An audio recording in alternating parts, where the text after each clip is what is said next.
Hi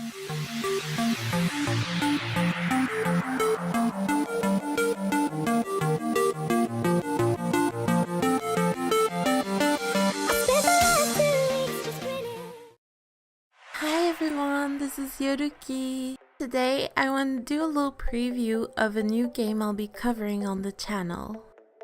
Air is an upcoming fantasy steampunk MMORPG by Bluehole, the same studio that made Terra and PlayerUnknown's Battleground, amongst others. The title Air stands for Ascent Infinite Realm. It's marketed as where airships meet dragon and magic, so it's quite interesting. The aesthetics of the game remind me a bit of a mix of Black Desert Online and Arcade. It looks really good to me, and even if it's nothing new that stands out or innovates, it still makes me feel right at home.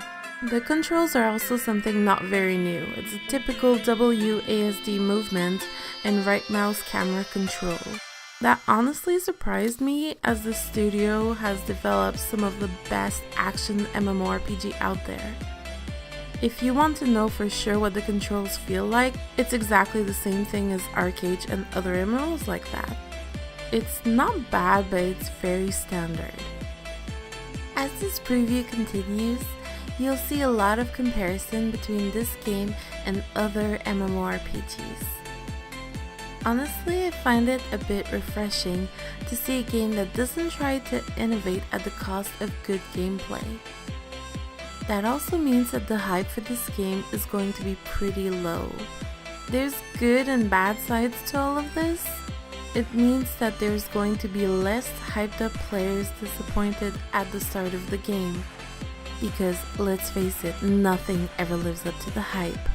But it also means that it'll be harder to attract players and get visibility for the game. One thing that will help people want to play this game is its unique feature of steampunk machine combat. It's not very new in itself because it's pretty much the equivalent of Arcade's naval combat, but it's in the sky. It's a good thing because that was honestly one of the best parts of Arcade, and it's only going to get better as when you try to jump on the enemy ship to board and kill the other crew, you're now going to have to do it with 10,000 feet in between you and the ground. Of course, the steampunk machines can also take the form of ground mounts, and there's going to be mech wars in there with team versus team, each piloting robots with giant guns, so that really seems like something interesting to me, and I want to spend a lot of time doing that.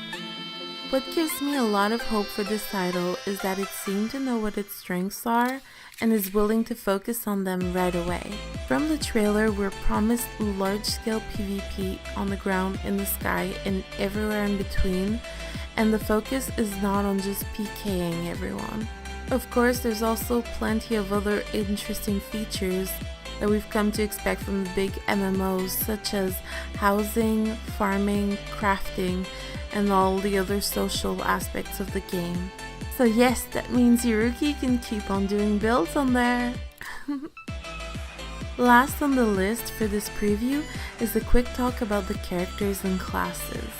This game currently offers 5 gender-locked classes. A male warlord, which is the tank, a female assassin, a male gunner, a female sorceress, and a female mystic, which is the healer. So there's nothing new and everything is gender locked, so it's not too exciting for me. The character creation itself is good though, and has plenty of options and sliders that you would come to expect from the current MMOs. In that aspect, it reminds me a lot of BDO because their characters were also technically gender locked, and you had so many options in character creation that you could stand out a lot from other players that play the same class as you. This information, of course, dates from closed beta 1 and is only accurate for now. It may change in the future. Overall, what you can take from this is that Air is nothing really new, but it seems to be a good solid title nonetheless, and it'll definitely be a ton of fun to play. Only time and updates will tell us if the title will see longevity, but for now I intend to cover the Korean release, and if it's good, the English release too. As usual, thank you for watching and I'll see you guys!